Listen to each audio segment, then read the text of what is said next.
Okay, now we're recording, and let's go through the test. So this had 20 questions, 50 points total, but scaled up to 100. So this first question, number one. For most part, most people did fine on this one. A handful of you guys missed it. Just Pythagorean theorem: x squared plus 8 squared equals 17 squared. That's it. So right triangle, that's all. So you should get x squared plus 64 equals 289. X squared equals 125. No, 225. X is 15. Now, because I just graded the test this morning, so it's pretty fresh in my head.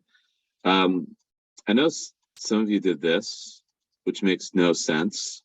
Remember, the side of a triangle has to be greater than the sum of the other two. Sorry, the long side has to be less than the sum of the other two sides. You can't have them equal each other. That would physically not make any sense. So please don't do that. Some of you guys botched Pythagorean theorem by doing this. That also makes no sense, because think about it, then you're saying x is the bigger side. Just look at it. It's not the bigger side. And also, that's a right angle. That's the biggest angle. That's got to be the biggest side. You would not want to put, so you got to just take a step back and say, does this physically make sense? Does my answer make physical sense if I actually were to create a triangle like this with, like, say, a bunch of like materials, like maybe a bunch of poles or rods in your backyard, or I don't know. So be careful. Okay, here. I think everyone got this one right. I don't think anyone missed this one. Sum equal to each other, get 3x. If you did miss it, it's probably a careless mistake. And again, I will scan your test and email them to you. I'll try to do it during our lunch break today. And by the way, we should be done around 12:30 today. That's my plan. So we'll do a break around 10 o'clock, 10-ish, a small break. Lunch break probably around 11:30. And then we'll kind of talk about final exam review. Right before we finish class. But yeah, x equals 5. Not hard. And if you plug 5 in, you get each of these sides being 27. So that's number 2. Okay, some of you guys missed this problem, and a lot of it might have been due to carelessness, I'm guessing. Some of you guys had interesting answers here. Some of you guys put like 70. Some of you guys put like 50. But if you think about it, what is all this going to add up to? That's a semicircle, right? That's a diameter. You're even told that it's a diameter. It's told to you. And you told it F is a center. That's how we read that, right? You see a circle, little dot, and the letter next to that symbol. That means F is a center. So if you have a segment or a chord going through the center and you're told it's a diameter, then that's 180 degrees. 70 and 50 is 120. Therefore, that's 60 degrees. If you didn't put 60, then the whole problem was off, obviously. This is 70 because it's directly opposite of the other angle that's 70. And that's 110 because that's another diameter, or that's another semicircle. At that point, it's pretty easy to get the rest, right? BC is 110. ABC is 180. AE is 60. CDE is 120. And BDC, all the way around here, is going to be 250. That's all. So that's pretty easy. If you did show some work, and I see that, okay, you mislabeled one of the angles here, like maybe, again, you made that mistake where like you said that this was like 50 or something like that, then I give you half credit. I didn't take a full point for each ones you missed. So say, for example, you missed like these like 3 here, then instead of taking out 3 points, I took out 1.5. So I try to be as generous as I could be with partial credit, as long as you showed me something. If you showed me nothing, I can't help you, right? I don't know if you're guessing. How am I supposed to know that, right? Put yourself in my shoes. So you got to show work. Here, these are going to equal to each other. I don't believe anyone missed this one. I think that was pretty straightforward. X equals 7 when you work it out. Not that hard. For 5. Now this one, there's half of you missed this one. This has to be 125. Why? Because these are the same, right? So it has to be 125. Therefore, this has to be 110. Because you need 360 all around. And when you have an ascribed angle, angle D is going to be half of the arc that intercepts. Now, how am I supposed to know that? Well, I'll give you a reference sheet, right? If I give you a reference sheet, just use it. Let me pull it up, actually.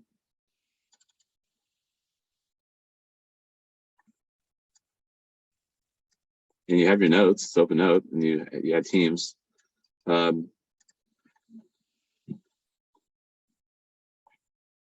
it's right there. That's it. X is half of n. So there's no reason to miss this problem. You have everything you need. All right, number 6. Same thing. A lot of you guys botched this one. You're not using the reference sheets correctly. So just take a look at which one looks like that. Which one looks like 2 chords and 2 arcs like that, and X in the middle. There you go, right here. Right? And right there. That's it. Now, if you combine this with another topic, maybe it should have been separated perhaps, but still, it's right there. X is half of n plus n. So just do it. X is half of 112 plus 30, 130. That's all. You have 112 of 242. And you should get 121. Now, if some of you did do this part, at least you need to add those 2 angles, and you got 242, then you did 360. So think about what you're trying to do then. And then you report 118 as the answer. 118 would be the combination of these 2 arcs, right? Because then you're calculating what's left over for the other 2 arcs. I'm not asking for that. I'm asking for what X equals. And there's nowhere in our notes and nowhere in the reference sheet that you would do that to solve for that angle, right? It's right there. It's right under your nose. No reason to miss that one either. All right, this one. Again, you have the reference sheet. So where in the reference sheet do I see something like that? Right there. And X, this angle, is half of n minus n. So just do it. So the angle, which is 24, is half of the difference of the arcs. You don't know this arc, but you know this arc. And you work it out. So you get 48. X is 91. I think about half you guys got this one right. But not most, but some of you did this. Some of you said 43 minus 24. What this tells me is that you guys are memorizing a process and not knowing to apply the formula. So you just see, oh, I see 2 things, I know we subtract them, right? That would be true if those were both of the arcs. If that was 43 and that was 24 and you didn't know this angle, then sure, then you would do that. And this angle would be 9.5 degrees because you guys did half of 19. But no, that makes no sense, right? And just look at it. How can that be 9.5 degrees? That's clearly bigger than 43, right? So that would make no sense. You got to take a step back. So wait, this does not make any sense. Oh my God, I'm using the formula incorrectly. You got to stop yourself and correct yourself, right? This is how you become better learners and how you become more. So you start showing greater respect for precision when it comes to mathematics. You really got to be mindful about that. Number 8. This one I did talk on class. I don't know if I think I added this in the scan of the reference sheet, and I don't think the electronic copy I have for those who were taking this at home, but I did put this on the reference sheet. But it's on your notes too. The opposite angles have to equal each other. And why? Because remember, if you have an ascribed angle, whatever angle this is, that's twice. And then if I have this here, say I use a different Greek alphabet, I'll call it alpha, then this is 2 alpha, right? And if you think about it, both of these add to 360, divide everything by 2, you get 180. That's why these 2 add to 180. Now you understand it, and I just got to do it. But some of you guys are doing this. That would only work if those are parallel. Clearly, JK and L are not parallel. And plus, I didn't even tell you that. So it's got to be 3x plus 114 equals 180. And again, you have this in your notes too. 3x equals 66, x is 22. And I did cover this in class yesterday, right, for the test. 4y plus 3 plus 114 equals 180. 4y should equal,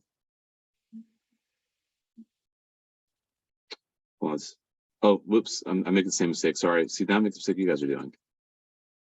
4y plus 3 plus 105, the opposite angles. Sorry, can't believe I did that. Get that out of your memory. So 4y equals 72, y should be 18. There we go. But see, I stopped myself, right? Because I started looking, wait 1 sec. I don't know if those are parallel. I has to be the opposite angles. Okay, that's 8. Okay, 9 also really perplexed why some people are missing this one. It's right there. It's right under your nose. It's right there. I gave it to you guys. A times B equals C times D. That's it. 2 chords intersecting. Just use the formula. So in this case, you're going to have 6 times x plus 4 equals x times 12. Work it out. I know you guys can do the algebra. It's 12x. 6x equals 24. X is 4. Boom. There you go. That's number 9. 10. I did put this on the board, and you know, even if you're remote, you know, your team members should help with that formula. And again, it's in your notes. 2 comma 0 is the center. Radius is 2. Remember, the equation is this. This is the general equation for a circle.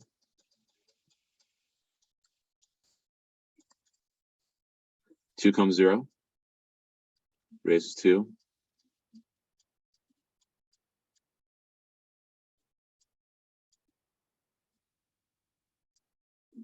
That's all.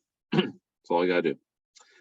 If you put the center in the wrong place by the right radius, maybe I took up half point. But yeah, if you put nothing down, I can help you. So these are only 2 where you didn't really have to show work because you're just kind of reading what you see here. Center here, of course, is 3, 2.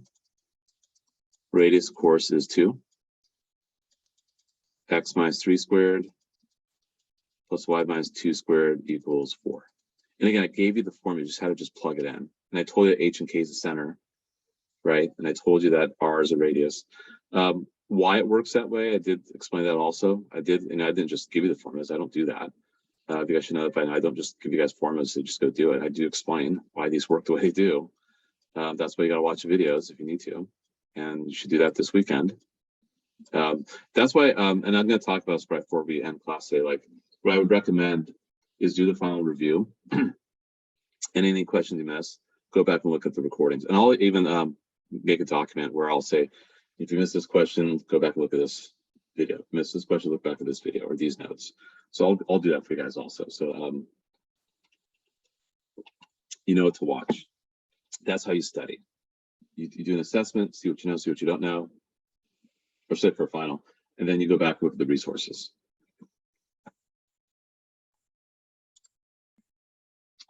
But anyway, why does the equation circle work the way it does? Well, remember, I call this xy. I call this hk. I call this r.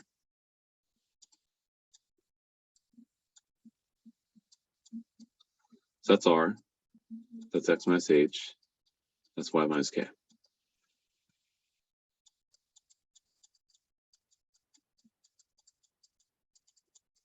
And then just Pythagorean theorem, right? Because this leg here is the difference in these x coordinates. This leg here is the difference in those y coordinates. And you have the radius as the hypotenuse, Pythagorean theorem. That's where the equation comes from. It's from basically Pythagorean theorem. All right, and then we get into the chapter 11 stuff. So let me pull up that reference sheet. Excuse me. And definitely, feel free to stop me, or ask questions. You can speak in the microphone, or you can type in the chat if you have questions.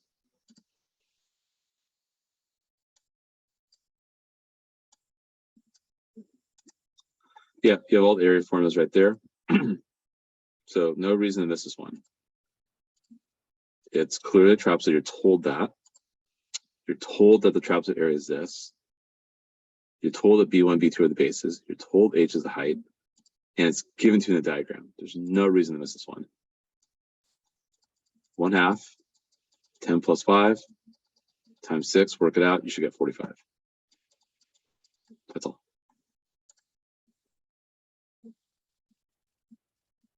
13. It's a parallel, well, these are parallel, and these are parallel. So now you know it's a parallelogram. So you know the opposite sides are the same. Perimeters, easy, just add it up. It's not that hard. That's just middle school stuff. And then area, space times height. BH, you got the B, 30, you got the H, 17, 510.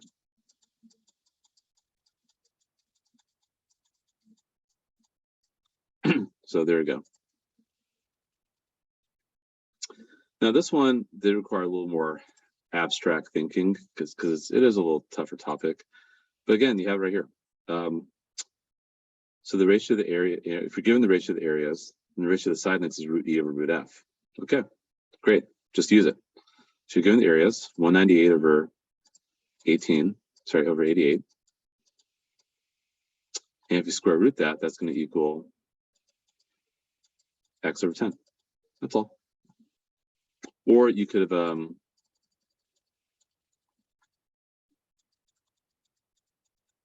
done that also. That's also fine. That works. Because you've been told that if you have this the side lengths, then the ratio of the areas is the square of the side length. So you could have done it that way also. It's up to you. Let's see if I did it this way, right? Oh, looks cleared.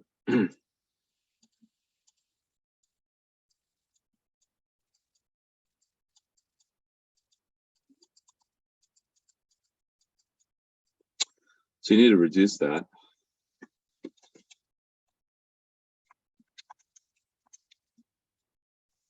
Or you could just do it in the calculator as 2.25, which is 1.5. So x is 15. Just follow through. You have all the materials right there. Notice I haven't even had to really look at the notes. I'm just using the reference sheets. Okay, 15. You're told it's a kite.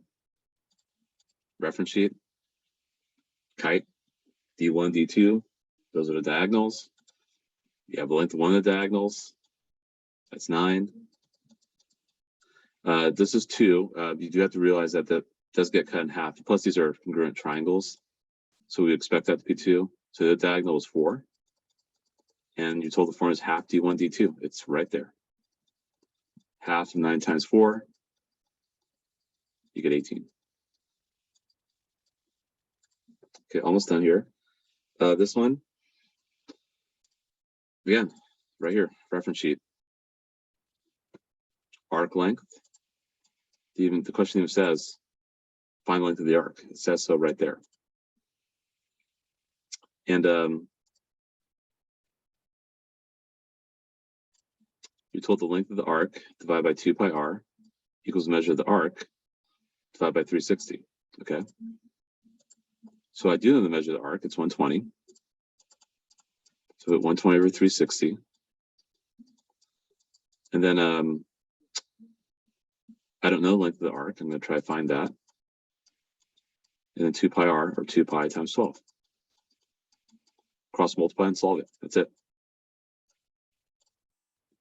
This reduces to 1/3, make your life a little easier. So 3 times arc of AB equals 24 pi. Oh, wait, why I put 12? Sorry, I meant to put 6. My bad. Equals 12 pi. So the arc of AB is 4 pi. Come on.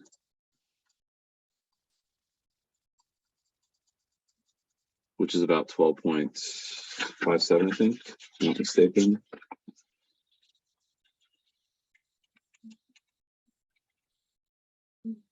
Yeah, 12.57. Keep moving. This is a tough one. We did do this the day before the test.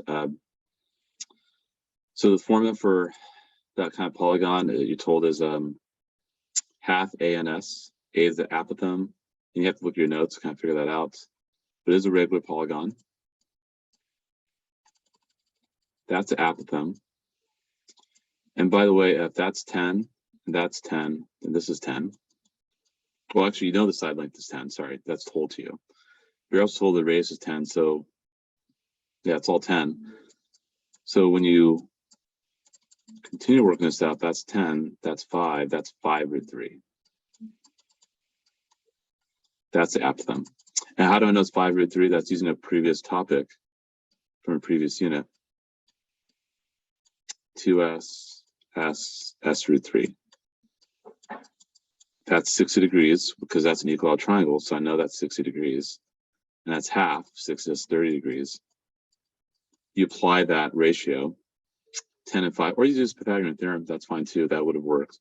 You've got 5 root 3 for the height or the apothem. So now you do 1/2 times A times N times S. 1/2 times 5 root 3 times 6 sides. Each side is length of 10. Work all out. You should get 150 root 3. Or I think it as a decimal, which I would have accepted, 259.8.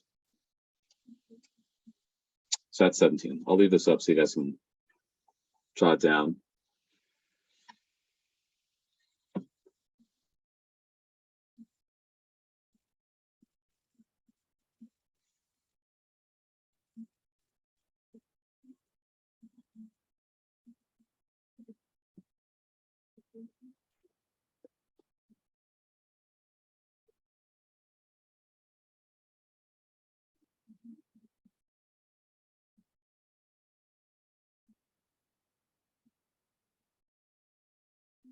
Hold on a sec, guys.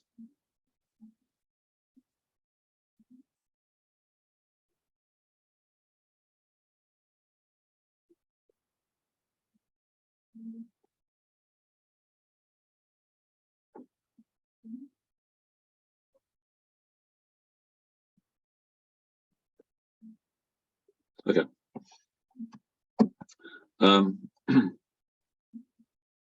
18.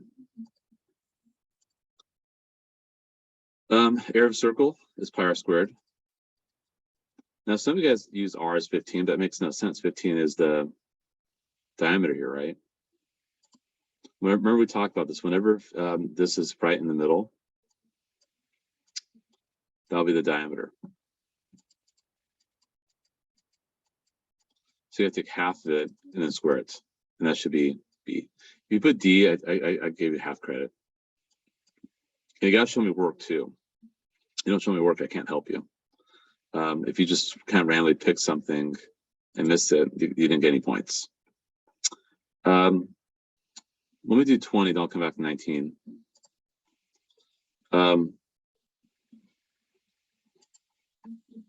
Circumference is 2 pi r.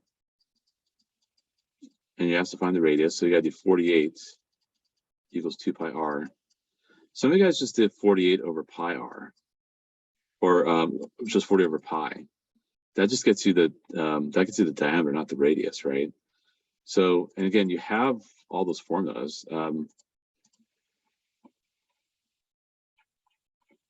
well, I didn't have it here, but I mean, we've used that before, and we have it in our notes.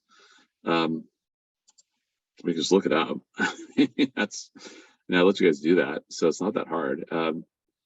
40 over 2 pi, and if you do that, you should get 7.64. If you put b, then I gave you half credit.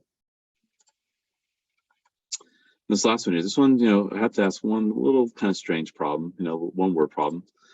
But again, you're saying that you want to figure out how much paint you need, and then how much money you're going to spend on the paint. And so you see that the blue, the shaded part, the part that's the blue paint, is half the circle. It's pretty clear it's half the circle. That's 90, and that's 90, and that's 90, and that's 90. So yeah,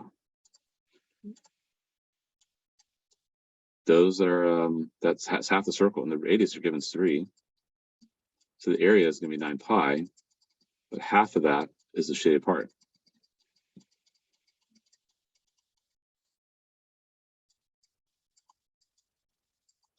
So you just have to think critically of that one. And that's going to be roughly, I think, 14 point something.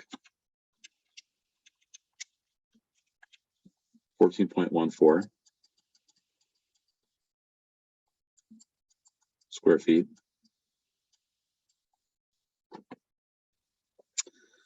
And then you're told that 1 can of paint covers 2 square feet. So you're going to need at least 7 cans. But 7 cans won't be enough, right? So just use some logic. You guys could totally do it. It's going to be 7 point something. I think it's, what is that? Like 7.07 cans. So you're going to need 8 cans. Right? You don't buy 7.07 cans, you buy an 8th can. And each can costs $5,000. Well, that's very expensive, but you're also, doing some high quality paint. I don't know. I've never painted anything like this, but it's $40,000. That's you do that one. Okay, so that covers the test.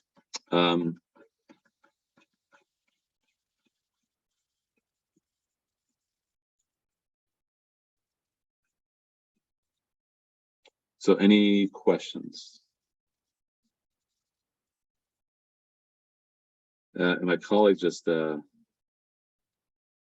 shared Steph Curry shooting basketball hoops. Oh gosh, it's not really good quality video though. Yeah, it's pretty crappy quality. Anyway, I can try to show you guys later. Can't really, he's like stretching on the ground. Actually, you could, nah, still it's kind of grainy. And apparently shooting goes from someone from the women's basketball, national women's basketball team. I don't know who, but anyway. But he is on my campus. I wish I was there so I can kind of see with my own 2 eyes. But all right. Anyway, so that covers that. Let me go and close this down. Okay, we're going to start chapter 12 now. So I did hand out hard copies of this a while ago. If you do need access, you can access it in Schoology. Just go to chapter 12. And you can see there's all the stuff there on that. Yeah, so we're working on the theorems and definitions. We'll do the worksheet right after that. Then we'll do a break. And then after our break, we'll do 12.2 and 12.3. Then we'll do lunch. And then after lunch, we'll talk about ways you can start preparing for the final exam. So that's our plan for today. And then by Monday, we'll complete the rest of chapter 12, and then we'll be done with all new material. Final exam review on Tuesday, final exam on Schoology, so it'll be on the Schoology platform on Wednesday. Okay, let me pull up, oh, I already pulled up the, okay. Okay, so this one's just talking about solids. Solids are just 3-dimensional diagrams. I don't care for that.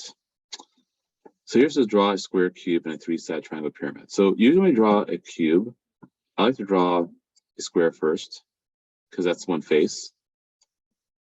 Don't draw another face, but like kind of off-centered. Obviously, I'd make these more straight. I was using a pen or pencil and paper. And then I connect these corners here. That's usually how I draw a cube. Kind of an efficient way of doing it. Could be somewhat kind of mind-bending, like the way you kind of perceive it. Some people will do like little dashed lines, so you could actually like maybe try to erase that part, some people might kind of show it's behind the diagram. And likewise here.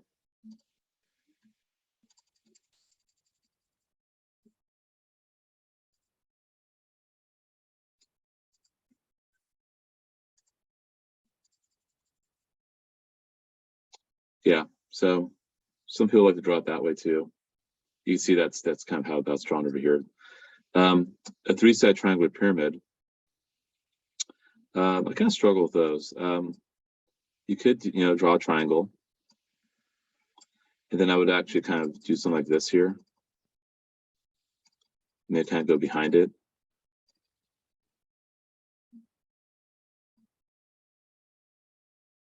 There you go, triangular pyramid.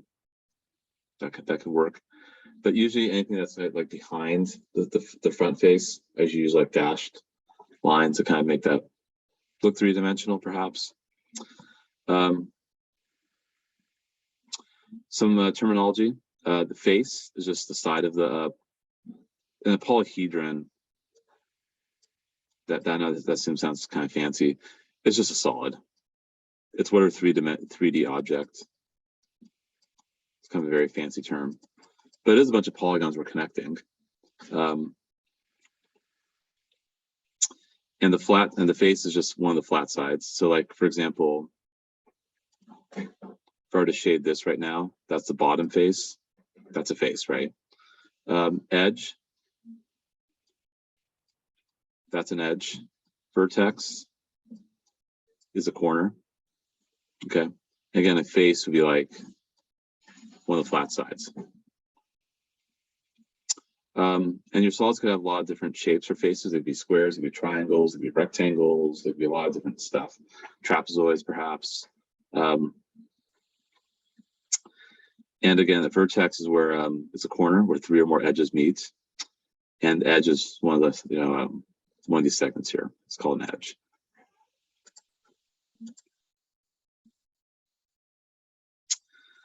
And again,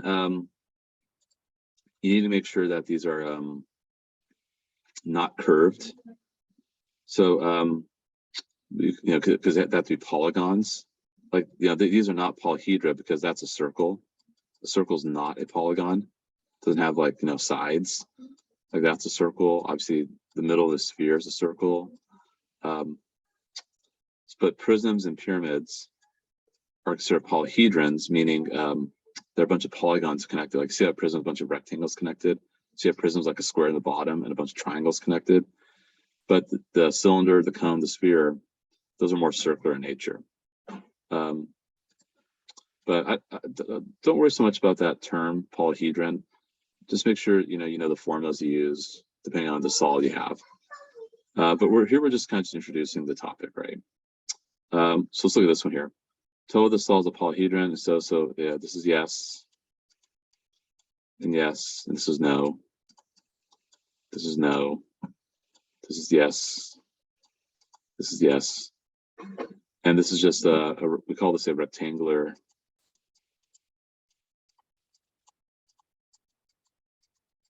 prism. A prism is kind of like a box, think of it that way.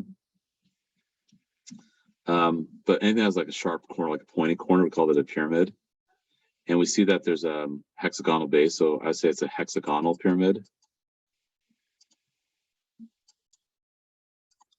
So you also define it by its base as well, and even says so up above, that it's categorized by its base. Here, that would be a square pyramid, the one in the lower left corner. But remember, this one's a cone. I have no idea what you call this one, so don't worry about it. But no, because you see it's circular. That's why it's a no.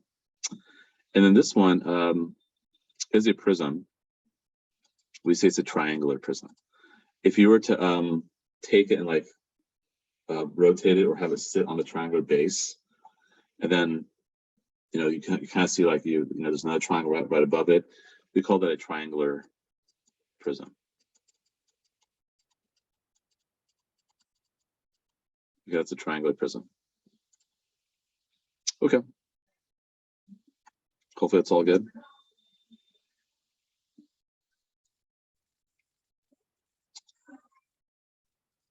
Not sure if I'm familiar with this theorem.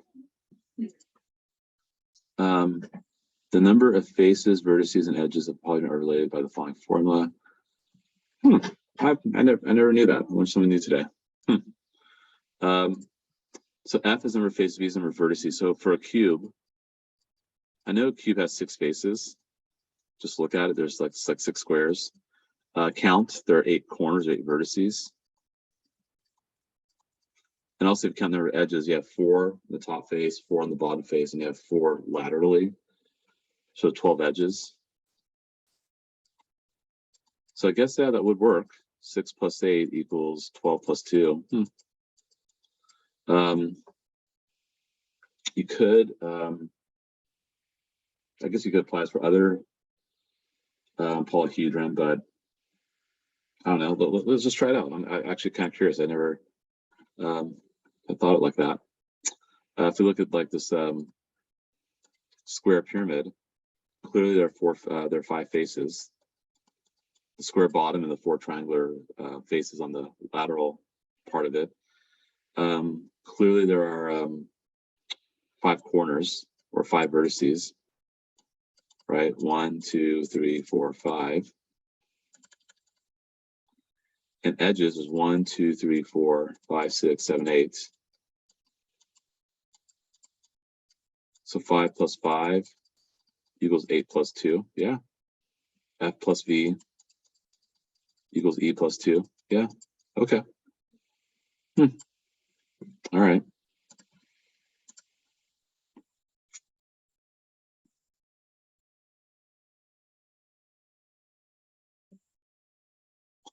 Okay. Oh, so I have it back in here. Okay. So find number of faces, edges, vertices on the frame of the house. Well,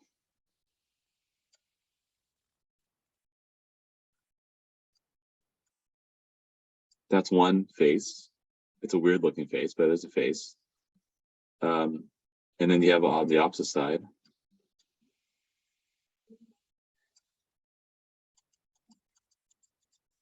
Also, you have the bottom as a face. And then you have the other side and the other side. So that's 2 more faces. And then you have the roof. So it looks like it has 7 faces. So right here and right here, I'll do a little tally. And the bottom. Then you have this side and this side. And then you have the roof. Yeah, so it looks like F is 7. And let's count the edges. Kind of hard diagram to read because of all the studs in the middle. But 1, 2, 3, 4, you have that. Then 1, 2, 3, 4. So you have 4 more. Then you have that counts as an edge. 1, 2, 3, 4. That's kind of like define the pitch of the house. And then 1, 2, 3. So it looks like there are 13. The 15 vertices, right? Because we had the bottom, the sides, then the pitch of the roof, and then we had more there. So, okay. So then F plus V equals E plus 2, or 7 plus 15. So I would expect 20 edges. Are there 20 edges? Actually, oops, sorry, I did the edges. My bad. My apologies. I didn't count the vertices yet. Sorry if I confused you guys about that. That's 15. That's 15. So then that means that there has to be 10 vertices. Are there 10 vertices?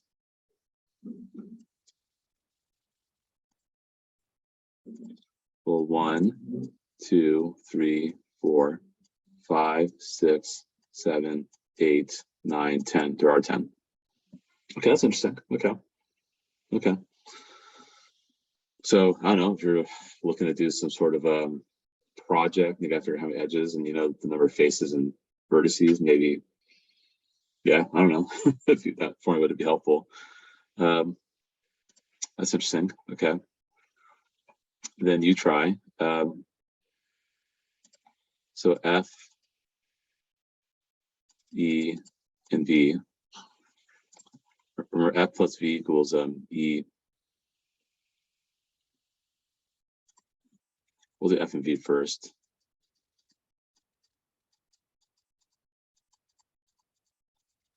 I know a rectangular cell is always going to have 6 faces. You have the front, back, left, right, top, bottom. And vertices, you have 4 vertices up front, 4 in the back. So it's just 8 total. And edges, you have 4 and 4 in the back, and you have these 2 here and these 2 here. So that'd be 12. And that makes sense. Here you have 4 faces. You have 4 corners. So you need to have 6 edges then.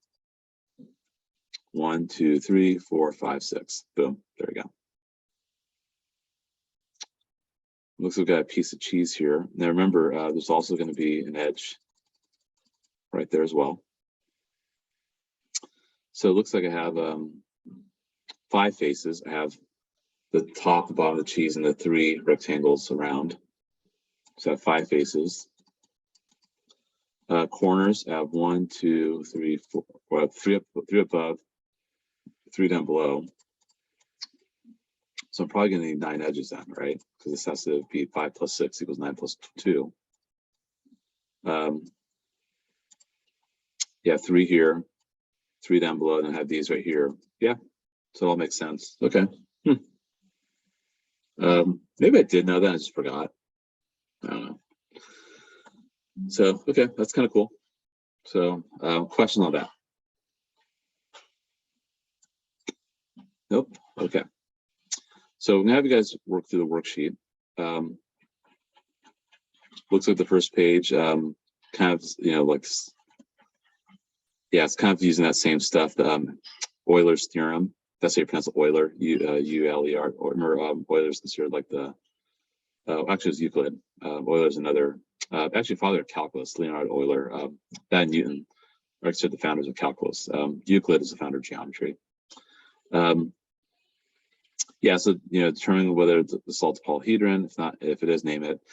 Using Euler's theorem, and 7, 8, 9, 10, 11, 12 does the same thing. And there's some sort of review for finals. Obviously, the only odds are shown, but go and work through all of them. Actually, 13, 14 are both shown. Then the odds for the other ones are only given, but go and work through all of them. We'll do this in a breakout room. We'll do this for about maybe 12 minutes. We'll come back, we'll go over it. Then we'll do a break around 10:15. We'll do a 15-minute break from 10:15 to 10:30. So let me go ahead and stop sharing with you guys. Let me pause the recording. And also see if other people who were not here did show up. Yeah, I did not see Sadie or Dana. Okay. So anyway, let me pause the recording. Okay, so this is a yes, no, no. And this is a rectangular prism. Remember, these are no because these are circular.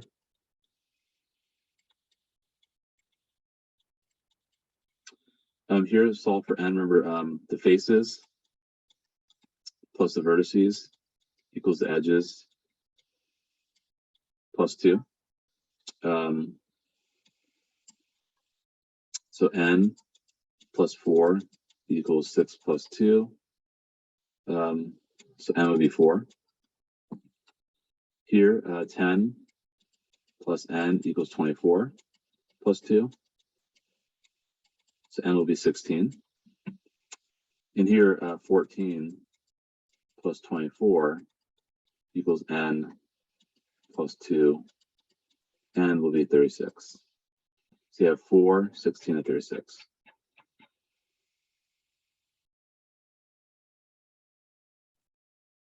Yep, okay. And here, find the number of faces versus edges of the polyhedron.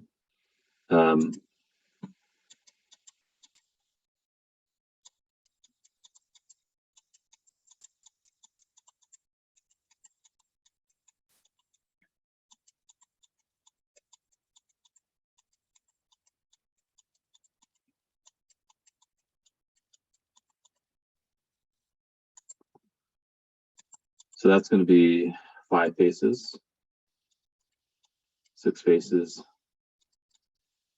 7 faces, because you have a hexagon, so that creates 6 triangles in the hexagon down below. That's 1, 2, 5 faces.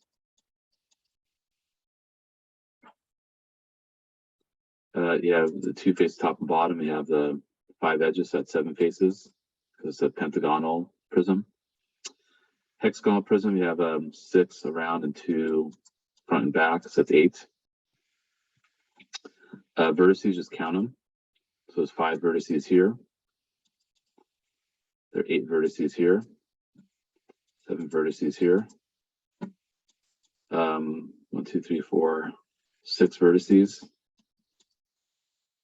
10, 10, or sorry, 5, 5, that's 10. 6, 6, you have 12. So in the edges, you don't actually have to count them. You know, it's going to be 2 less than the sum of the faces and vertices.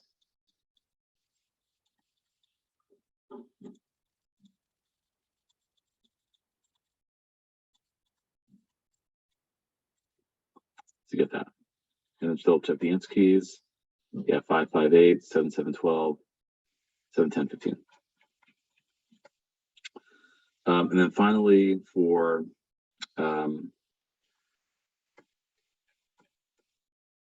these 2 problems, I know some of you guys had some trouble with this on our last test. So that's 29. And it's an octagon. Obviously, there's 8 sides.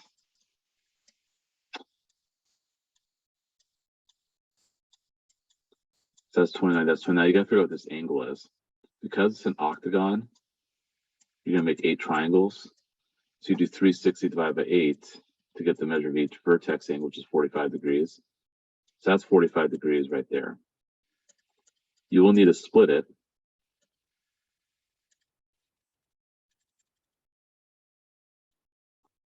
Which makes it 22.5 degrees.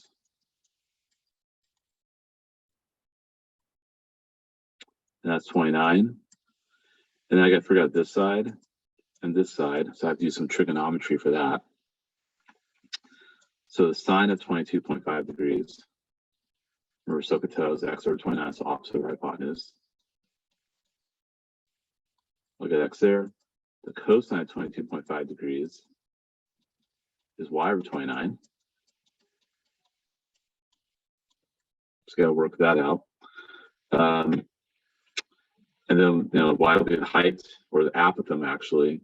And then we can find the side length because you take x and double it. And remember the formula is 1/2 times apothem times number of sides times side length. Well, I know that I have 8 sides.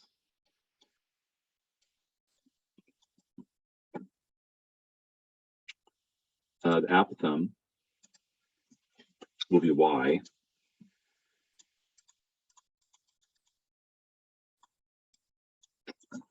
So if I work that out, make sure I'm in the degree mode, cosine 22.5 times 29, I get 26.8. This will be half the side length, so 29 times sine of 22.5. That's 11.1. So the side length will be double that, or 22.2. So you have 22.2 here, 26.8 here. Multiply all that out.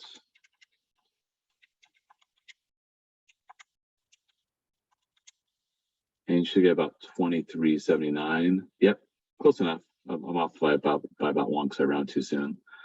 But yeah, you get the area is about 23.79. Or 0.4. I'm still a little off because I rounded a little too early over here, but it's close enough. So that's that one. And then factoring, you're trying to find two numbers that multiply to 8 and add to 6. X plus 4, X plus 2. 4 and 2 multiply to 8, and they add to 6. So you get -4 and -2. Hope that makes sense. Okay, so it's 10:22 right now.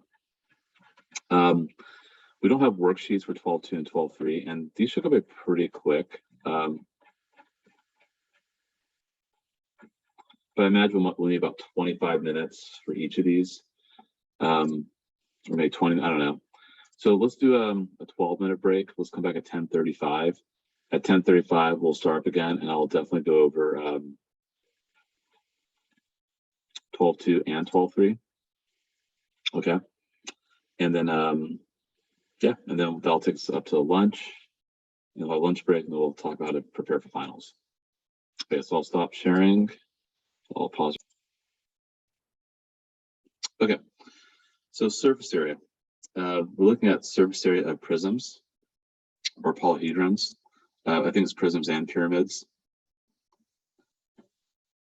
Actually, oh, there's cylinders too. Oh, that's interesting.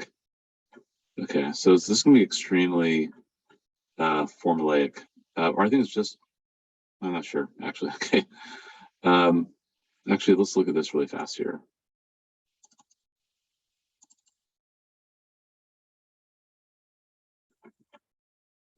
Oh, prisms and cylinders, interesting. And then they did pyramids and cones. Got it. Okay, all right, we're okay. All right, so the bottom line is this: when you want the surface area, and if you think about what that means, it means the area of the surface, right? So, like for example, here I have my cell phone. It's kind of shaped like a rectangular prism in a way. If I want the surface area of it, I'd measure this dimension, that dimension, and multiply them together, and then the other side obviously has the same thing. And then of course you have these little narrow faces right over here. So you just basically add up the areas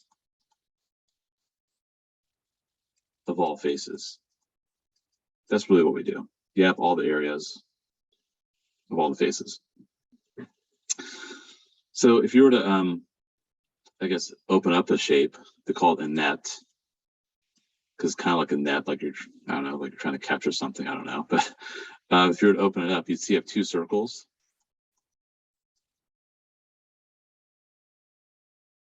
And one rectangle. Okay. So the circles, the radius is 5. And well, wasn't that tricky? No, that's 10. That's 10.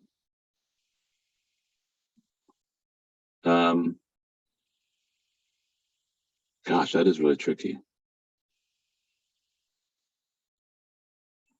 I would gather this is probably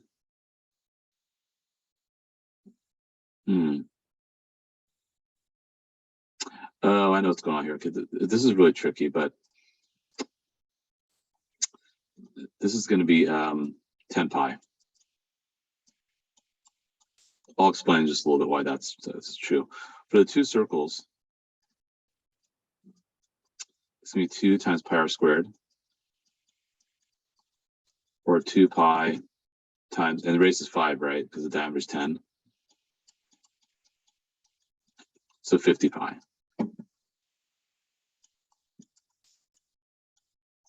Which is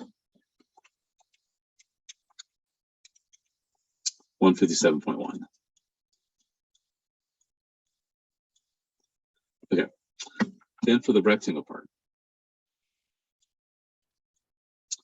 if you do 10 pi times 6 of 60 pi, which is 188.5. Add it up, you get 345.6. And that'd be square feet, by the way. And if I go down, just to check the answer key, yep, 345.6. Okay, how did I know it was 10 pi? I did stumble a little bit, obviously. What's going to happen is that if I were to roll up this shape to make it like a solid, what's going to happen is that this circle, the circumference,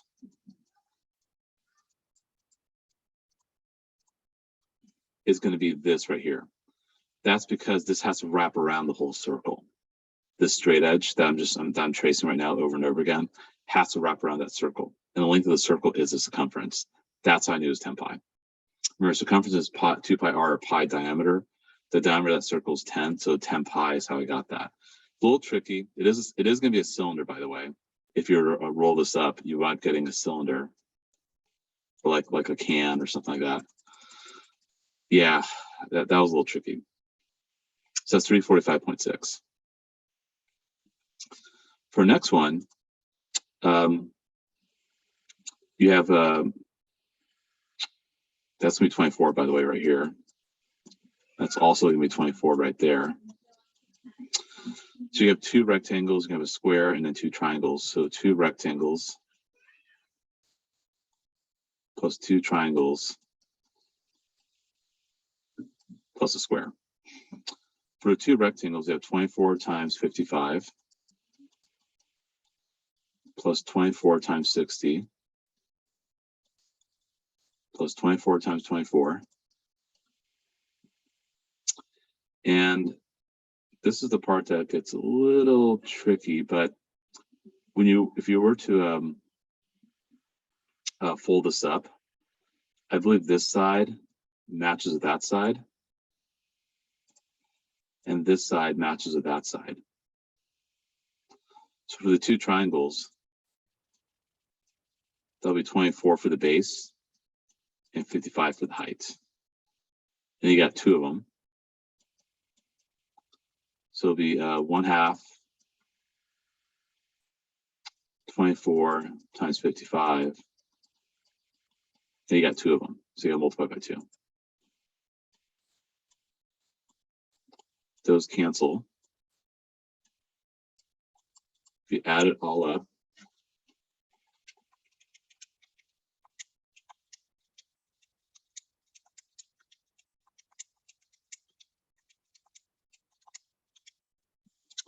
yeah, you get 46.56 square inches. So it's a little tricky. You have to kind of visualize, like if you were to fold up all these shapes and which parts map onto each other, the green would map onto that because these two would map on with each other if you were to kind of put it all back in place. And a little tricky. And it winds up making a prism as a result. I believe a triangular prism, kind of like this. Kind of looks like a ramp. Or maybe a piece of cheese or something like that. So yeah, that's number 2. Actually, number 3 is very similar to like number 2 in some ways. So not sure why 1 and 2 were put here, but because the way I'm going to teach it to you is more formulaic. So here you have 2 triangles, and you have 3 rectangles. The 2 triangles are easy. That's 5 and 8. So it's 2 times 1/2 times 5 times 8. And remember, this is an extension of the previous unit of area. And the 3 rectangles are all pretty different. You have 8 times 12.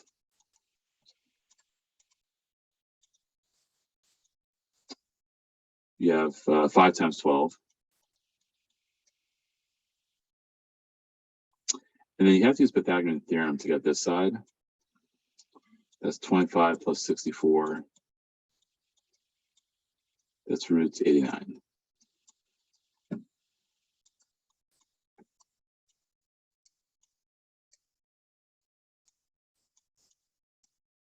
you add all up. So that's what you do. Let me set up the other ones here so you guys can try.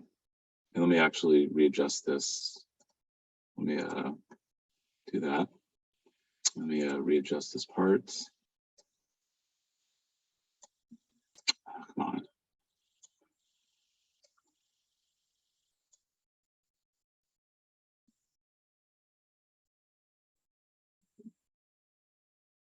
There we go. Okay. We'll change colors. And again, I trust you guys can add that up just fine. I'm going to look at the ANS key. The ANS key is what? 309.2. So I'm pretty sure that's correct.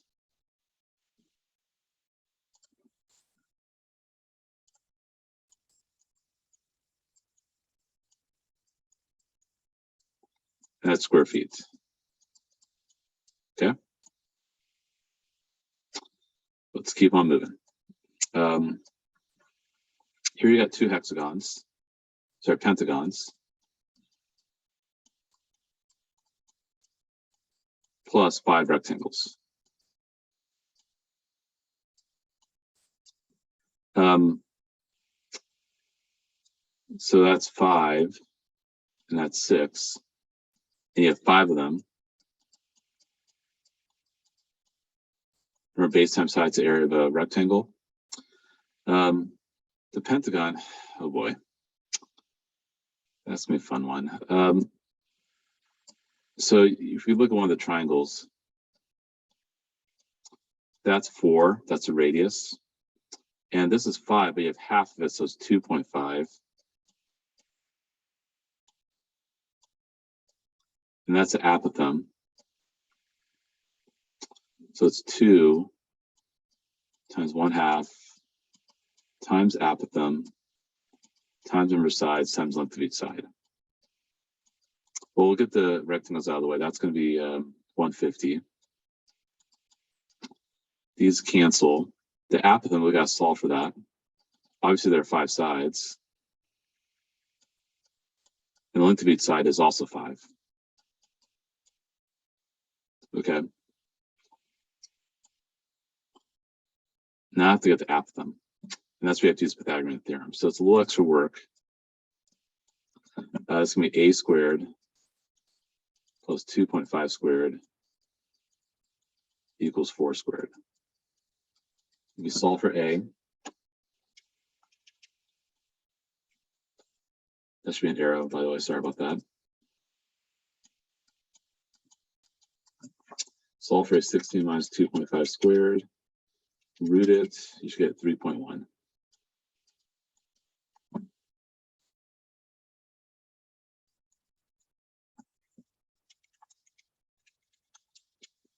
So it's 228.1.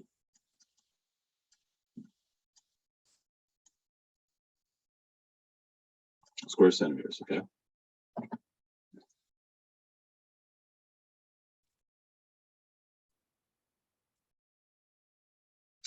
So that was a little kind of a doozy, all right? And then this one here, this one's a little more reasonable. We'll go blue. So you have just 6 rectangles, right? But 2 of the rectangles will be identical. So you have 2 times 6 times 4. Sorry, I'll do 3 pairs of identical rectangles. And you have 10 and 4 twice.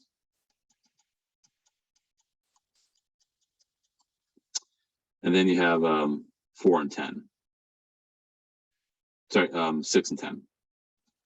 The front and back.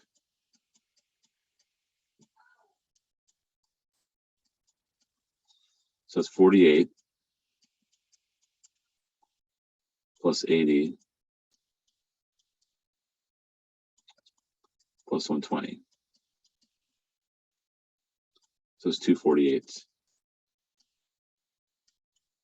square meters. Okay, yeah, 248 square meters.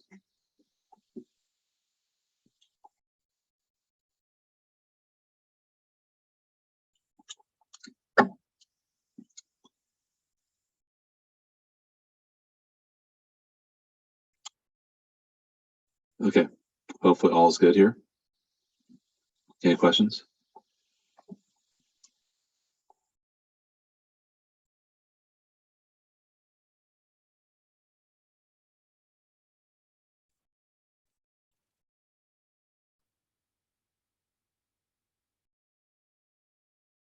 Okay.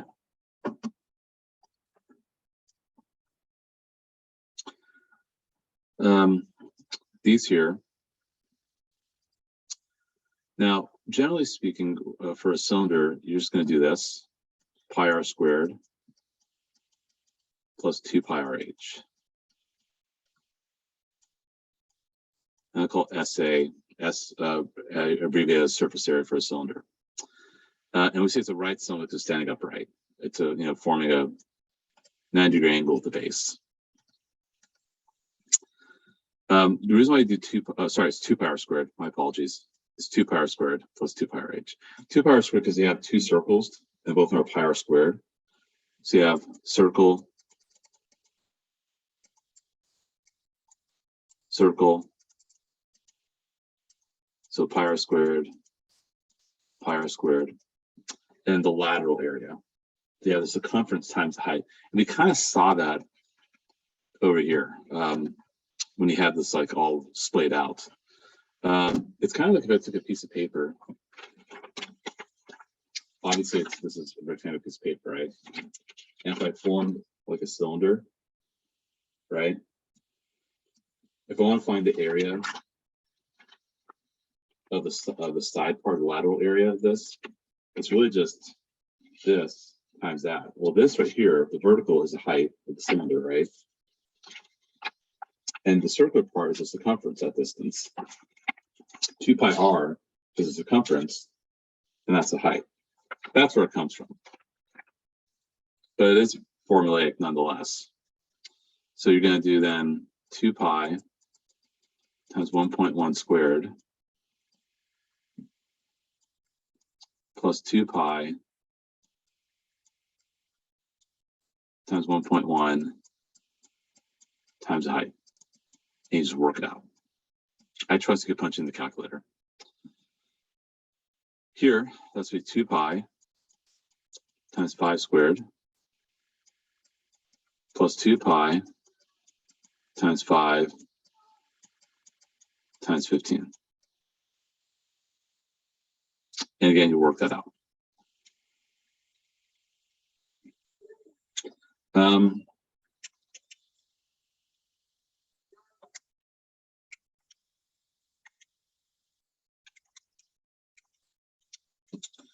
You won't get, I think, 200 pi when you work this out,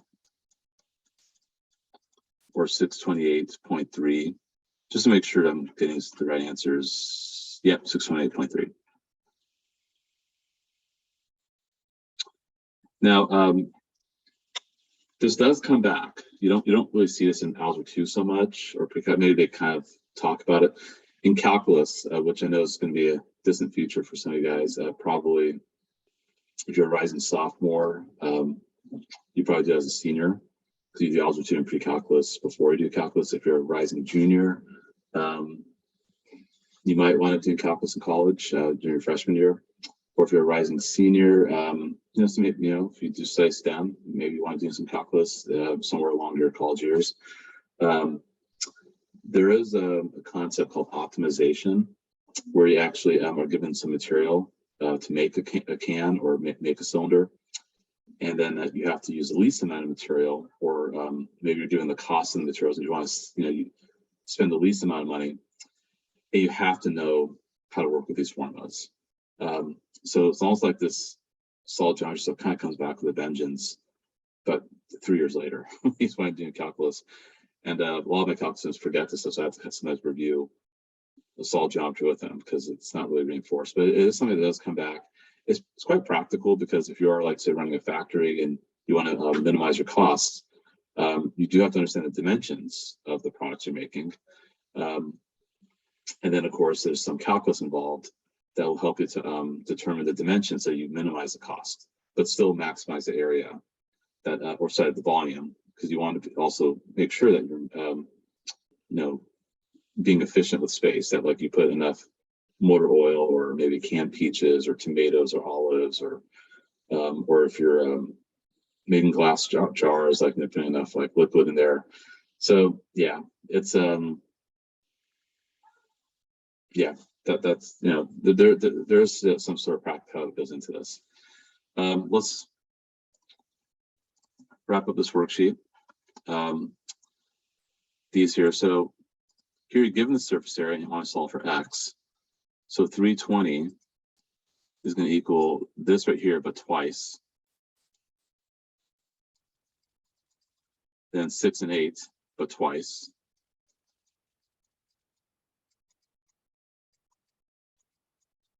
And 8 and x, because you have this and this.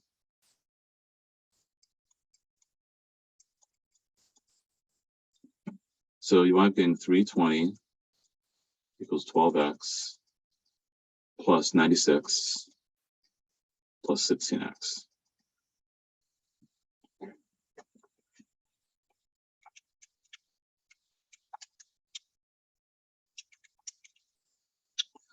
So if you work it out, you should get 224. X equals 8. And then for this one, 1000, rest it equals 2 pi r squared plus 2 pi r h.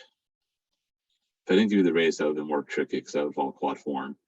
1000, the raise is 8, so 2 pi times 8 squared plus 2 pi times 8 times h.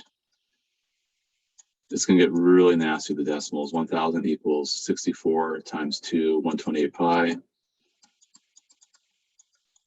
plus 16 pi h. So 1000 times 128 pi divided by 16. So then you have 597.876.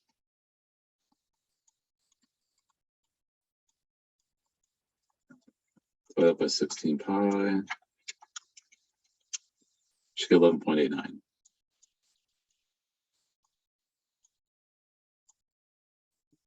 Maybe check the answer key. Yep, we're 11.9, close enough.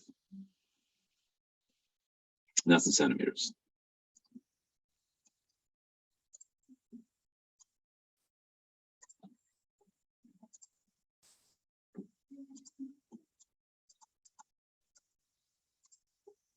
All right, and then finally, some final exam review. How many sides do I got here? 1, 2, 3, 4, 5, 6, 7. Plus I have 7 angles, right? Yep. So there's a form for that. Oh, I need to go back. O'Neill, do you have a question? Yeah, could you go back a little bit, please? Yeah, there you go.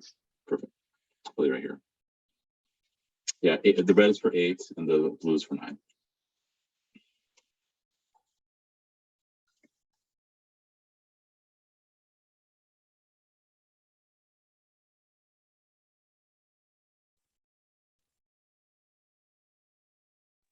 Okay, I'm good. Great, thanks. Okay, so yeah, we have 7 sides here. You might remember this formula, n minus 2 times 180. And that's another thing too, I do need to kind of help you guys with a reference sheet, which I'll have ready for you guys by Tuesday. Maybe I'll try to have it ready by Monday. We have a pretty busy weekend hosting some people here over the weekend. N minus 2 times 180 is what all the angles add up to. Sum of all interior angles, okay? So you have 7 sides, or 7 angles, I suppose. That's 5 times 180,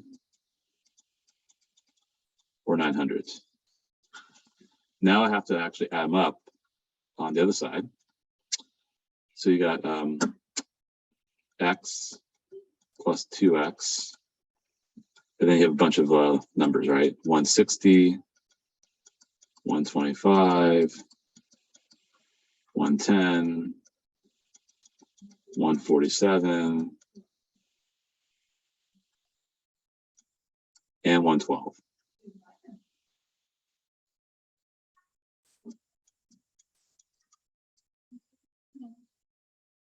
Yep. Then you got to combine it all. So 3x, and then let's combine all that. So use a calculator.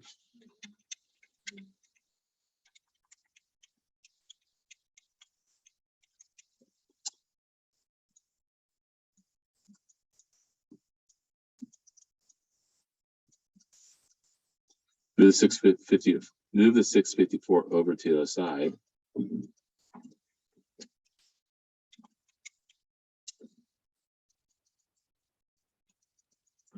Divide that by 3, you should get 82.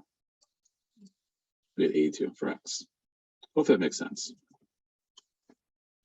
X is 82. And boom, there you go. It's right there. So that's something you could see maybe a good multiple choice question. So because we did do chapter 7 and 8 after our midterm, then we did 9, 10, 10, 11 recently. And then of course, we're doing chapter 12 right now. Okay, so any questions before I move on to the next worksheet on 12.3?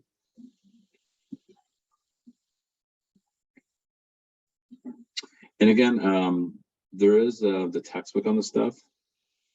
There are some resources I could share on these formulas, but you have the notes, right? I've given you guys the formulas.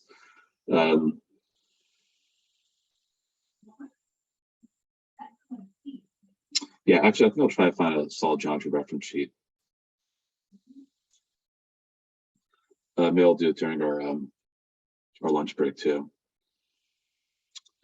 Actually, let's do this here.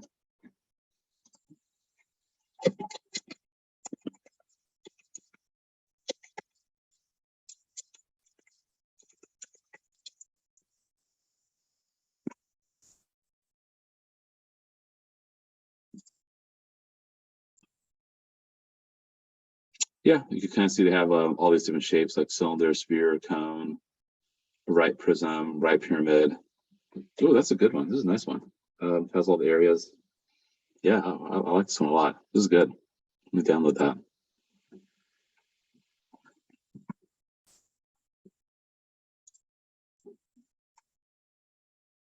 Let's see here.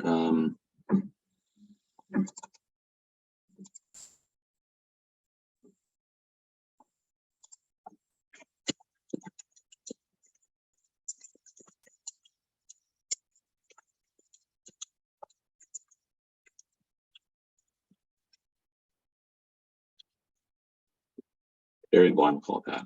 That's a good one. See this one, how that one looks.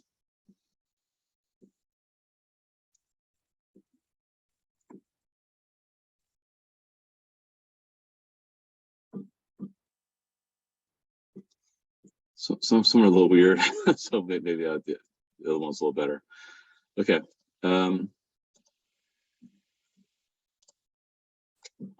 Again, let me undo. Any questions on this one? Okay, good timing. We should definitely be able to get to our lunch break by 11:30. Okay. All right, pyramids. Again, same thing. So this is pyramids. And cones. For a pyramid, simply it's just going to be the base area plus the triangles. Right, that's going to be how you find, and this is surface area, this whole section here. It's on surface area of pyramids and cones. For a cone, it's going to be the circular part. There's a pi r squared part. There's a circular part plus. This part's kind of weird. It's going to be the circumference times the slant height, or 2 pi r L.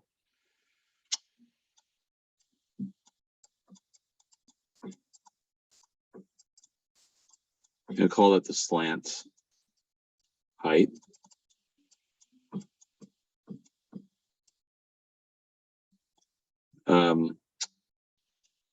So this is like a cone.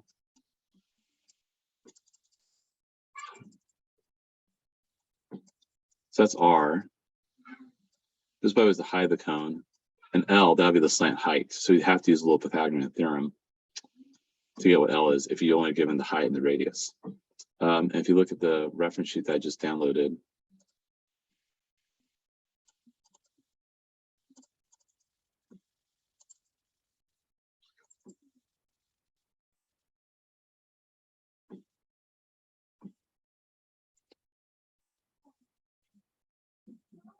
Actually, it's pi RL. Oops, I messed that one up.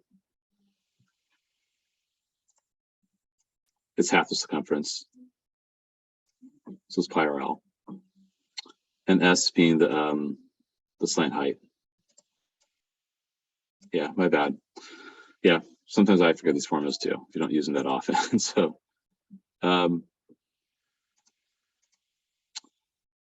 that's going to be how we find the surface area of a cone. But you can see the first four are all pyramids. So let's go through that. And really it's just find the base area and adding all the triangles up. So here you're given that this is 6.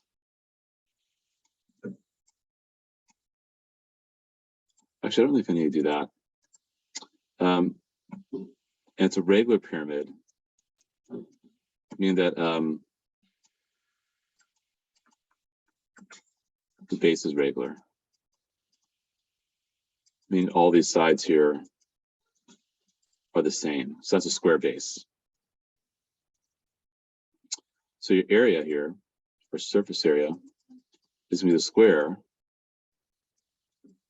plus 4 triangles. Well, area of the square is easy. That's just 4 times 4. And then 4, that's 4 also right here. And then the triangles is 1/2. We got 4 triangles, so 4 times 1/2. The base is 4 and the height's 6. And you work that out,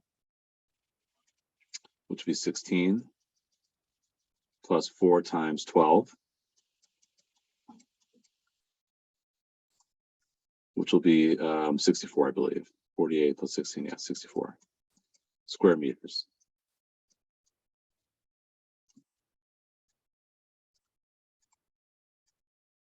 Okie dokie. Now, here. That's 40. So again, it's going to be a square plus 4 triangles. That's going to be the surface area. Well, square is easy. 40 times 40 plus 4 times 1/2. And then, now this is tricky because it gives the altitude. So you got to look at this right triangle. So it's definitely utilizing Pythagorean Theorem. That's 21. That's 20 right here because that's half of 40. And then you have to solve for, I'll call this L, the slant height. So you're going to have to do 20 squared plus 21 squared equals L squared. Let's work that out. 20 squared plus 21 squared, root it. Ooh, it comes out very nice. You get 841 here. When you square it both sides, you get 29.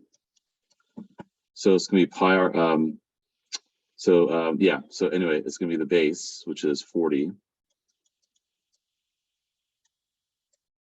times 29,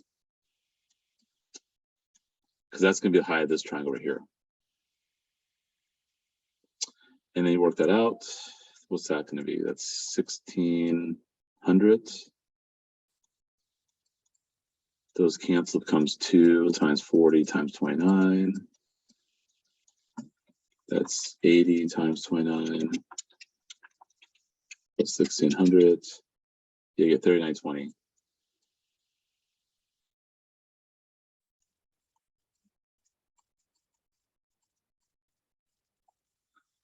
Square feet.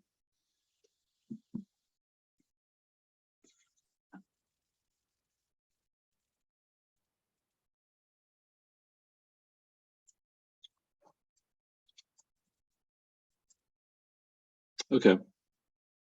So questions on those two. All right. So look at 3 and 4. I don't know if I want to do those. You know what? I'm not going to ask you to do a surface area of a pyramid where the base is not a square. That's just so much work because you got to find the area of the pentagon, which requires some trig. And I mean, let's do the app with them. Yeah, let's just skip 3 and 4. I don't feel like doing those two. That's just a little much. I'm not gonna do that to you guys. Ultimately, I have to put my foot down somewhere on this stuff. let's just go and cross it off.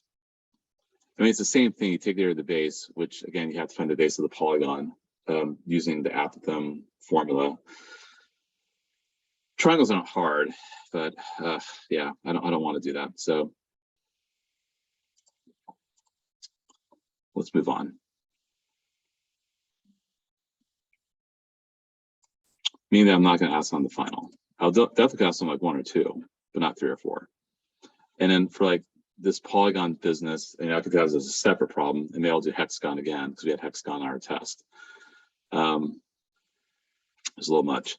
Now here, remember, I give you the formula. It's going to be pi r squared plus pi r L, where that's L, and of course that's R. Here, that's going to be L, and here that's going to be L. But for 5, I could kind of just go straight to the formula because it could be pi 5 squared plus pi 5 10. So you get 75 pi. In square meters, by the way.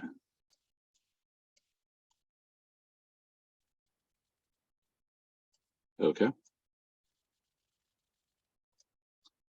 Okie dokie. Here, you can do 6 squared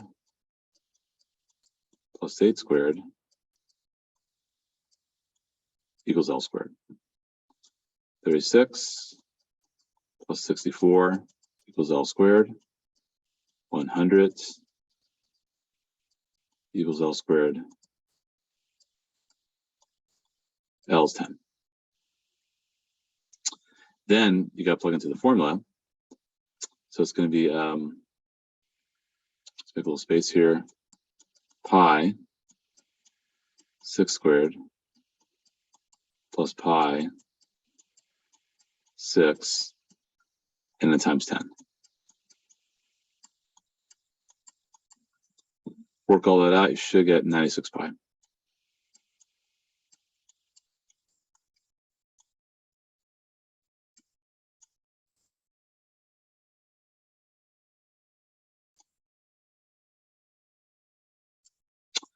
And finally here you have 6 squared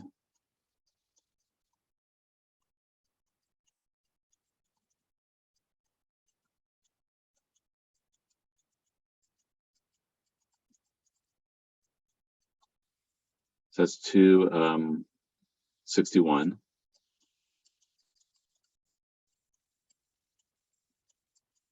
So it's kind of a nasty number.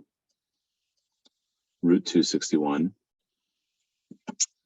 And do the same thing, you do pi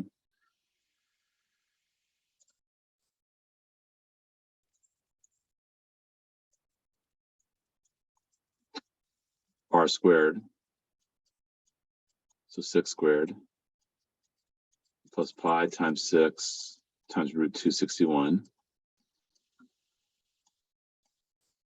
And you got to work all that out.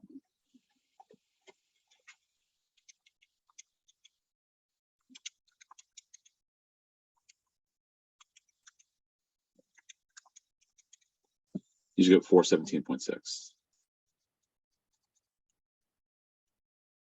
square centimeters, by the way. Okay. And I think that's, I made a mistake somewhere. 304.5 for number 7. Did not get that at all. Where did I go wrong?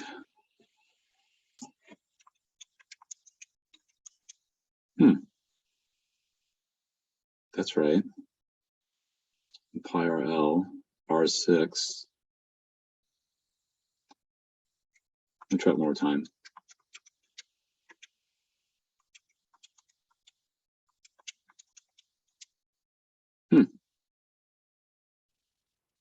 Yeah, I'm not sure. I mean, let's check my answer number 5.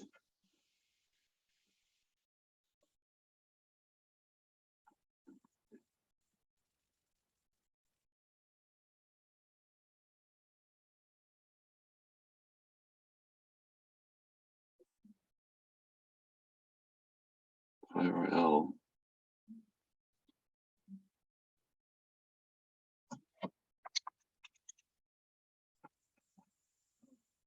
Okay, these answers are off. Because I know I'm doing this right. Let me just check something really fast here.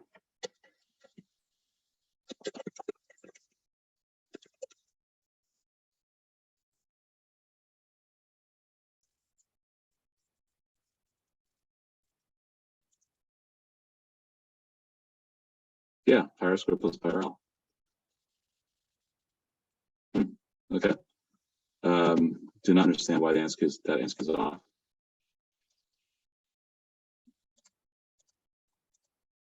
Okay, let's keep moving. Let's wrap this up so we have a decent lunch break. That's strange. Okay, number 8 and 9. Just review again. So we did do some trig, right? That was part of chapter 7, I think. So you guys solve for h. Remember SOHCAHTOA.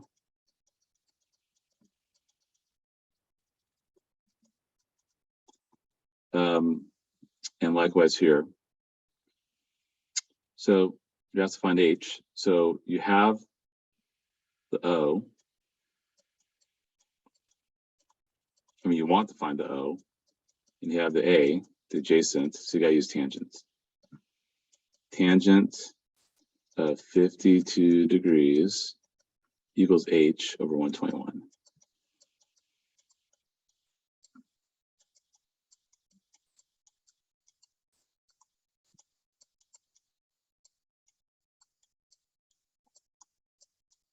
You work it.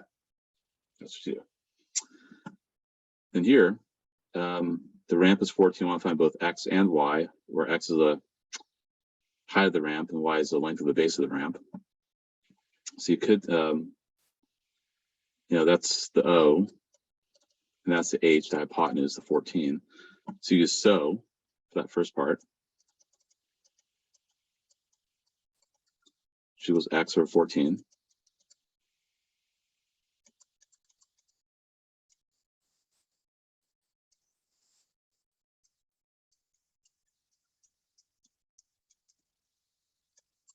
So you gotta work that out. And then you can do cosine for the other one.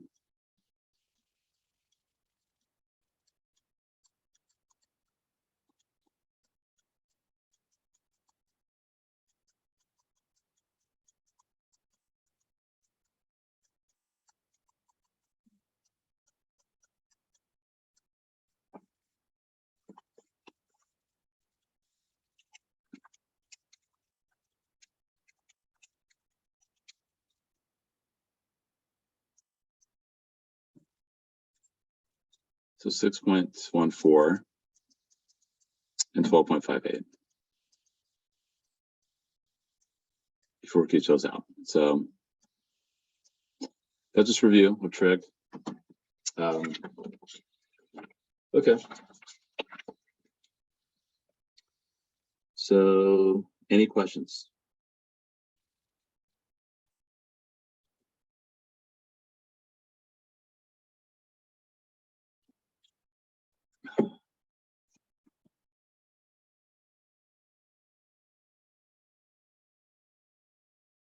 Nope. Okay. So we go and clear. Yeah, still a little perplexed with the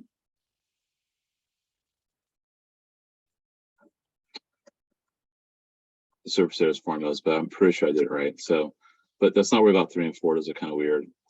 Okay. Cool. So we're done with the first half of chapter 12. We'll do the second half of chapter 12 on Monday. I'm going to talk about finals and how to help you guys study for finals, but right now it's about 11:25. So let's do a 40-minute lunch. Well, actually, let's do 45 minutes. We'll do a 45-minute lunch break. So we'll come back at 12:10.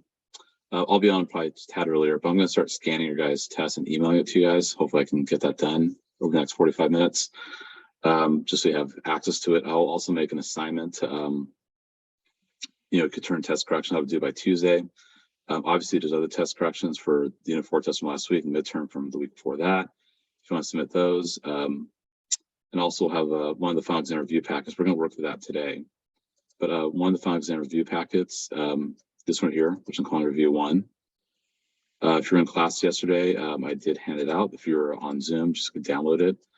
But we're going to kind of work through this. You see, like, there's Pythagorean Theorem, there's area stuff, there's some polygons, some parallelogram stuff, trapezoid stuff. Yeah, a lot of stuff with the circles. Yeah, you can see it's also about chapters. Chapter 10, chapter 8, chapter 7. It's kind of good. This is good. So actually, you would then know where to look, where you're having trouble, right? And I'll create a document saying, if you need to watch chapter 7 stuff, here are the video links for chapter 7. If you need to watch chapter 8 stuff, here are the video links for chapter 8 stuff. So that's not too hard. I can make that for you guys.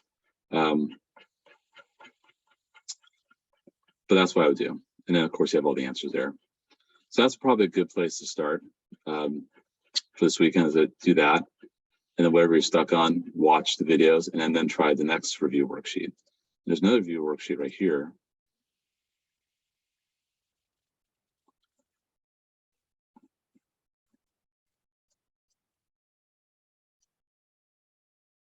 For which there is no answer key. So I'll have to make that. And then there's a third one, which I probably would say for early next week, maybe Monday or Tuesday. And we could work through one of these also. This does have an answer key at the end. So I would suggest, either today or tomorrow to do the review number 1, and then watching the videos and reviewing those for things you're stuck on. And then do review 2 maybe the next day on Sunday, or maybe Monday, and then review 3 either Monday or Tuesday next week, right, for the final. So so every day you guys should be doing something to prepare. But I'll talk about how to get you guys ready for finals when we come back from our break. So let's come back at 12:10. And we'll start doing some final exam review stuff.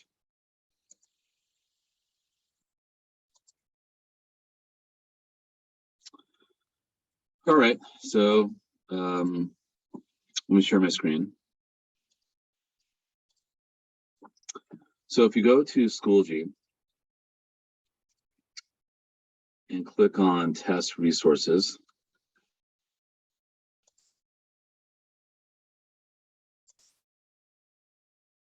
and then click on Final Exam,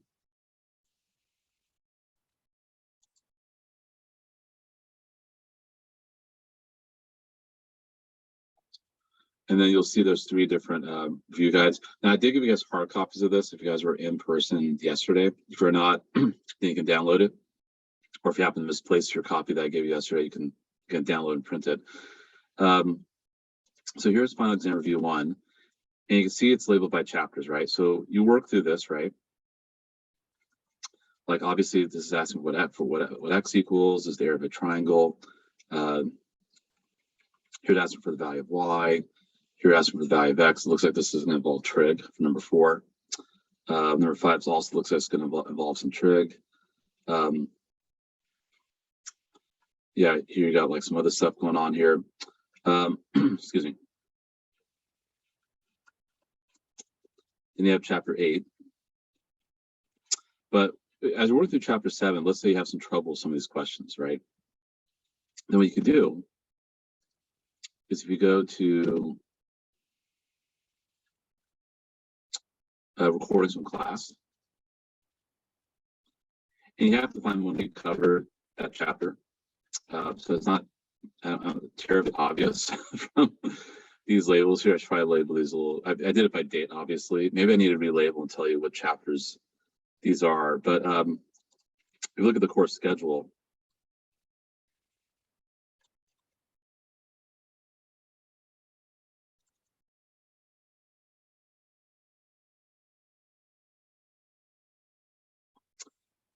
yeah, you can see that we did chapter 7 on July 8th and July 11th. And I did kind of mess up. I remember at one of those recordings I didn't actually record. I think it might have been July 11th. But you could just like click right there and say, okay, well, let me click on that. link. Just click this.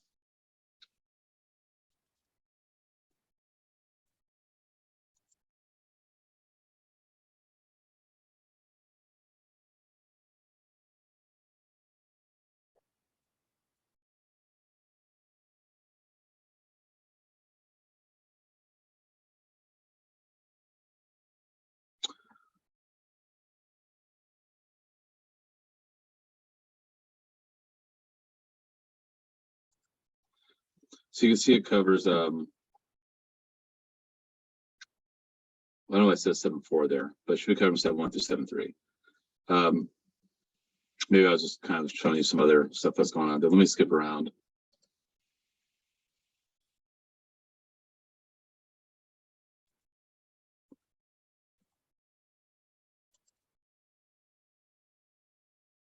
Yeah, looks like that's 7.2. To close that down. Okay. Sorry, my computer's getting really slow. I've got too many windows open. But yeah, so that's what you could do. You can go back and look at the recordings. What I'll do is I'll create a document where I'll say, here are the chapter 7 videos, or maybe say this is from 7.1 to 7.3, 7.4 to 7.6, stuff like that. And that way you would know where to look. I could probably even, and it might take me a while, but maybe for every question, like what section they came from, that will take me a while. I'll see if I can categorize it that way for you guys, but that's what I would do. And then you do chapter 8, see how the chapter 8 stuff goes. Like, okay, if you look at number 6, saying, okay, I don't remember that, right? I don't know how that, what's going on with that. So then you can go to your chapter 8 notes, because you guys do have your notes. And then you have to figure out, like, obviously what section it came from. That's why it might help if I categorize each of those problems, like what sections they came from. I think it came from this one. Kind of got lucky. Maybe. I did. I got pretty lucky. So I remember it came from this one. So that way you can kind of like look at that again, look at the example problems, and maybe you can fast forward to the part of the video that covers that stuff.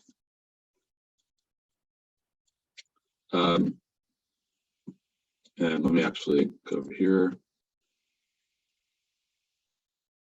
Okay, I think I need to restart my computer. It's getting really, really sluggish here.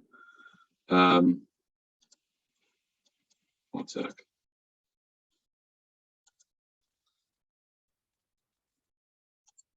There we go. Yeah, so again, that's what I would do, is just go through this, see what you know, see what you don't know. Anything you don't know, watch the videos that correspond to it, and I'll try my best to categorize each question as was this 8.4, 8.5, 8.6, or 10.1, 10.2, 10.3. That way you know what notes to look at and where in the video to watch. And I will put like create a document, say, here are the videos from 10.1 to 10.3. Here's, from this to this. So you just click on the link and it'll take you to that video. So that's the best way to study, at least to get the studying started. So yes, you can do practice problems, but you want to make sure that you're being honest with yourself, that what is it that I really can do without any extra assistance. I totally know how this works. I totally understand this concept, or something like, geez, I really don't know. I really don't get this. So you got to rewatch those videos. Remember, you have the technology at your fingertips, right? You just got to know how to use it, how to use your resources effectively. That's the whole key idea here. I will also prepare a new reference sheet. I mean, you can also just use all the reference sheets we had previously. That could work. Like, obviously there's chapter 8 stuff, so there's a chapter 8 reference sheet. I'm pretty sure I made one for you guys. Let's see, let's go back to exams. That was unit 4. Yeah, there was a unit 4 reference sheet. So yeah.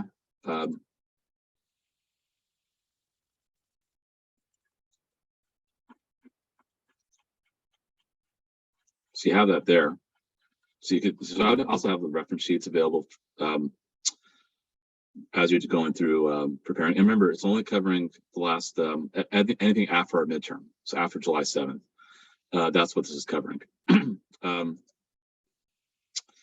So yeah, I'd have that all out as well. And I'll put this all in as an update in Schoology, as well as this document I'll create Mm-hmm. we'll have the videos. I'll probably call it how to study for the final exam, and I'll kind of explain the steps you should take. But that's what you should do. And then once you watch the videos, you kind of like, okay, figure, okay, I think I got this now. I think I understand, or look at some of the practice problems from the notes. Then and you feel like, okay, I think I'm feeling better about this stuff. Then do the second review, and that should be maybe a day later, perhaps. Here's the second review. I do need to make an answer key for this one, so I'll try to do that tonight if I can. And go through that one. And some of these might be not proper. We probably didn't cover some of these things. I don't know. Have to look through it. And then check those answers. And then I would maybe a day after that, then do this one. And that maybe you could do on Monday or Tuesday next week. And that's that. So there you go.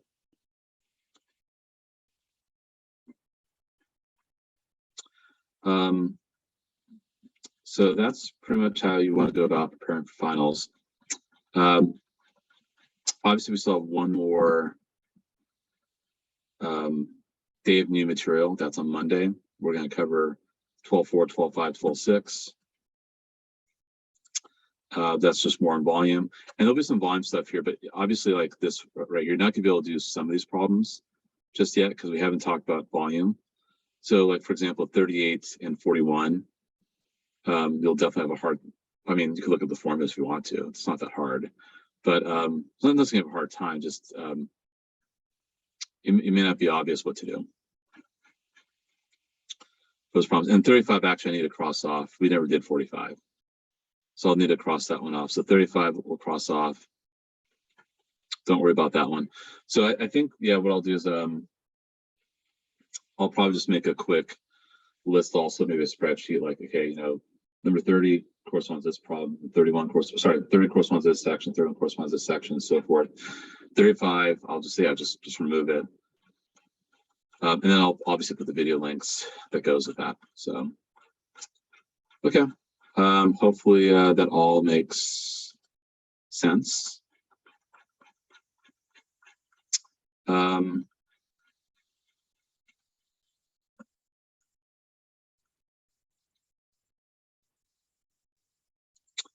right, I think we could probably end a little early today. It's Friday, obviously, and you probably, you should have some fun stuff this weekend, obviously, but definitely make sure you use the time to prepare for finals too. So I'll definitely make this right here a homework assignment, review number 1, and again, I'll have some time this afternoon to create, at the very least, tell you what videos to check out and kind of document how to prepare for finals. I'll definitely do that. In terms of a scan of your Unit 5 test from yesterday, I didn't get a chance to do that during my lunch break. I'll do that also and email to you guys.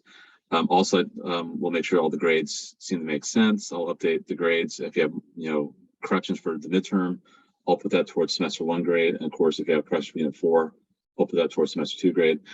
The corrections for Unit 5, those will be due on Tuesday. I'll put that up as an assignment as well. I'll upload this recording. I'll also scan. So I got a lot to do, obviously. So I'll let you guys know by hopefully this evening once I've got all that stuff done. So so look for some emails from me later today. Some updates with Schoology of like, hey, here's all the videos, all the resources you need to prepare finals, the solution key for the test yesterday, a scan of your own exam. So yeah, there's still a lot of stuff I need to do to kind of make sure we finish strong here. But anyway, yeah, I think we're all set for today. I don't think there's really much more else to talk about.